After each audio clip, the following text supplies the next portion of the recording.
How is your, if we are single by 30, we're getting married, friend doing? With us it was, if we are still single at 65, let's just move in together, at least we like each other. We met first year at university and had been close friends ever since she died of breast cancer at 63. Miss her every day.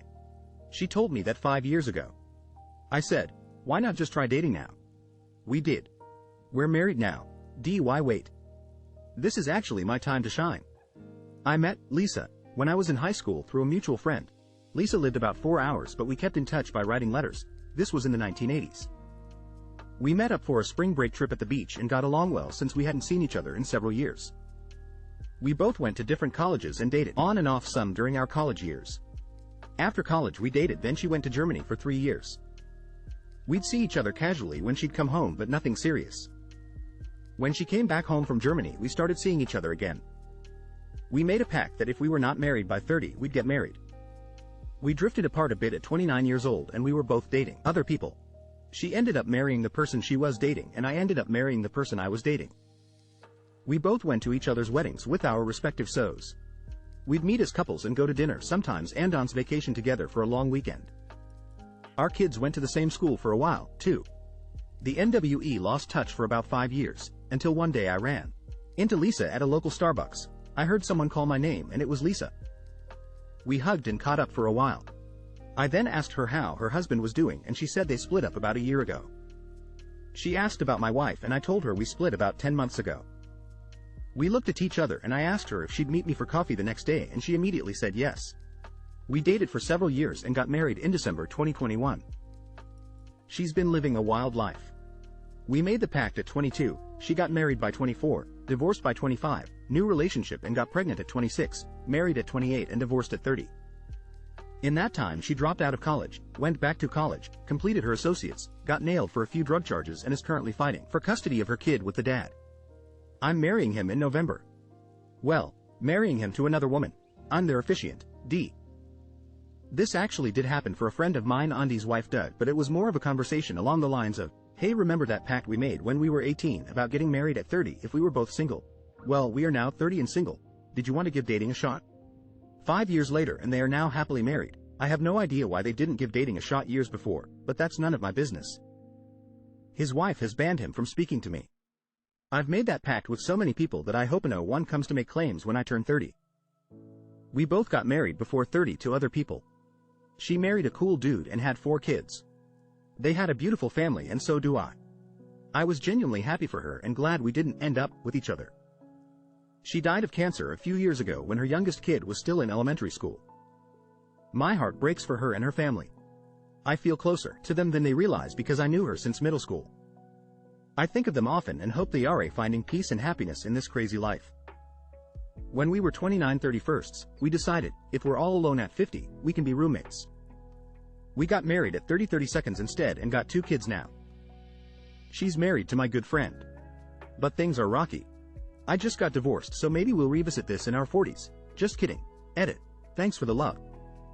I actually just saw my good friend last week. That's when he shared they had discussed the D word and that he cheated on her once. I said if he wanted to keep her, don't ever tell her about that and don't do it again. Also, he may want to cut down on drinking. She's also a good friend of mine, so I know that's one off her gripes. I really don't want them to split because I'm so proud of them. They are former heroin addicts that successfully kicked addiction and they have 2 kids. He's my soon-to-be ex-husband, lol. He's unhappily married to someone else.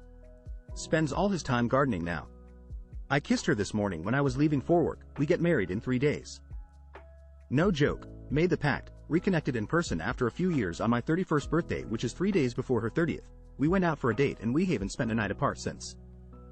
And in 3 days we say the OLI dues. Edit. Obligatory. Wow, this blew up. Thank you all for the kind words and the awards. I'm going to show my fiancée this later after work, she'll love it. Wedding is in 2 days. August 18. I married her sister. I never wanted to marry her. She was my friend and she thought of the if we aren't married by 30 thing. Not me, but I have a former coworker that made that pact with his senior high school prom date. Lost touch for 7 or so years. Reconnected at the 10-year high school reunion. Got married 2 years later. Now 2 kids with a third on the way and very happy. It was cool to watch the majority of that story go down. I just talked to them the other day. We're both over 30 and still both unmarried. Smile with a halo.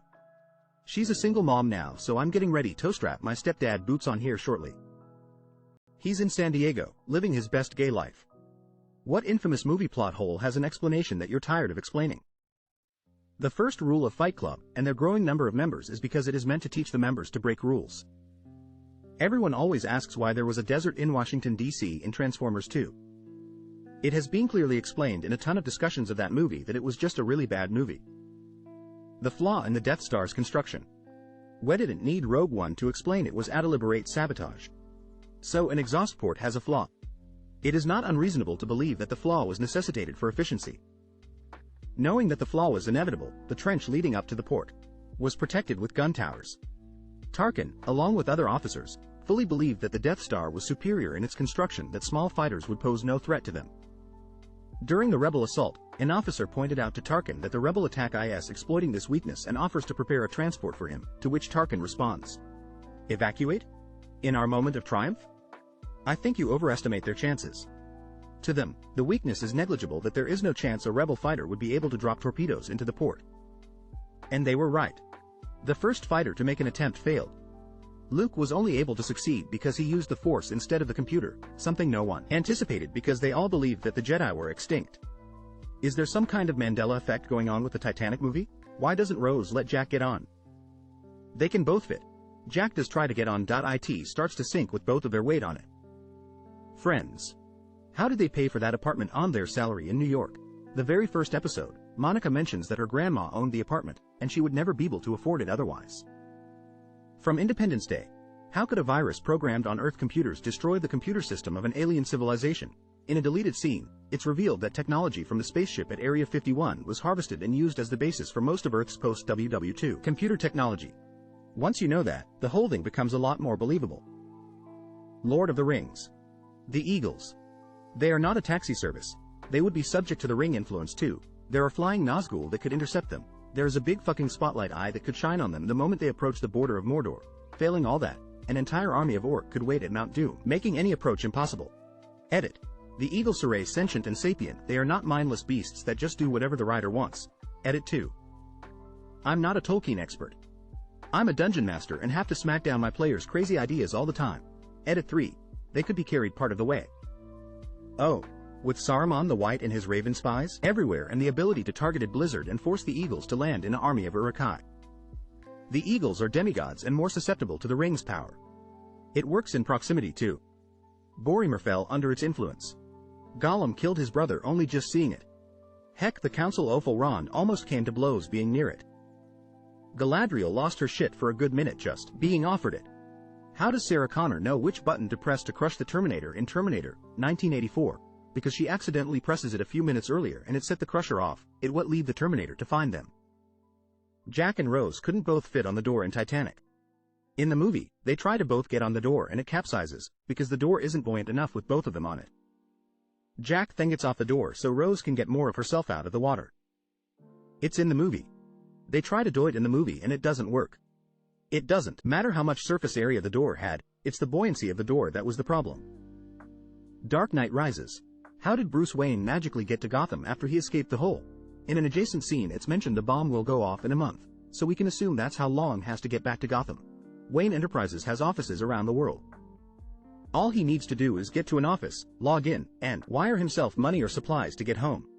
He's Batman. He can easily do this without being noticed. Batman Begins has a whole sequence of him traveling around the world penniless and nameless. This is a specific skill it's already established he has. There are tons of plot holes in that movie, but for some reason people get hung up on the easiest one to explain. One of Charles Foster Kane's servants was outside his bedroom when Kane said, "Rosebud." The door was wide open. The dialogue later confirms that a butler heard Kane's dying words and reported it to paper. Tom Cruise is not the last Samaria, Ken Watanabe's. Cruise is just the POV character. It's not a white savior movie, but instead is a white colonialist learning about the value of native cultures and people. For the people who spend all the Star Wars movies saying, "Why don't they just Jedi mind trick everyone into doing this or that?" Obi-Wan is very clear the first time he uses it that it works on the weak-minded. I think the way stormtroopers function throughout the first 3 films shows they aren't the sharpest tools in the shed and are probably bred, trained, selected to do whatever without question and just be cannon fodder. In Jurassic World, Claire didn't outrun the T-Rex in heels because it wasn't chasing her. The dinosaur was conditioned to equate the flare with feeding time, so it was patiently following her tone-anticipated meal. The situation is similar to how zookeepers can have limited interactions with lions and bears. People sometimes wonder how Indiana Jones initially remained skeptical of the mystical events happening in the second film, when he just witnessed a magical arc mass killing a bunch of Nazis in the first film. But that's because the second film is a prequel. Not a bad one, but the DeLorean in Back to the Future always being brought up in conversations as, actually, it was a really crappy car, like. Yes. That was the joke. Marty even asks Doc incredulously, "You built a time machine out of a DeLorean." The car became famous because of BTTF. Before then, it was a laughingstock. Horridly underpowered with a shitty European V6 and incredibly fragile transmission, massive QC issues, and John DeLorean himself was a tool. Edit. Rip inbox. Home Alone. It's very clearly explained how they paid for the trip to Paris and that Kevin's dad didn't foot the bill. On watching The Sixth Sense, it may seem completely improbable that Bruce Willis' character didn't realize that he was dead. Yet it's explained right there in the movie. Ghosts see only what they want to see. I've said this for a while now. I'll defend the movie Home Alone with my life. Kevin got left behind because his family was mad at him and obviously didn't like him that much. He was in his room and there was so much chaos. Also other factors such as we see his passport ticket being accidentally thrown away, and a neighbor kid snooping through the van accidentally gets counted. Why didn't Kevin call the police? The phone lines were down. We also see Kevin's mom talking to the police, but they don't care or take her seriously. Also, it is likely that Kevin didn't trust the police because the burglar disguised himself as a cop. Kevin recognized his golden tooth. The thing people bring up that has some validity is how Kevin pulled off the traps and how he had some of the stuff he used. For this, it's just expected to suspend your disbelief because it's a comedy for kids. But also some things are plausible.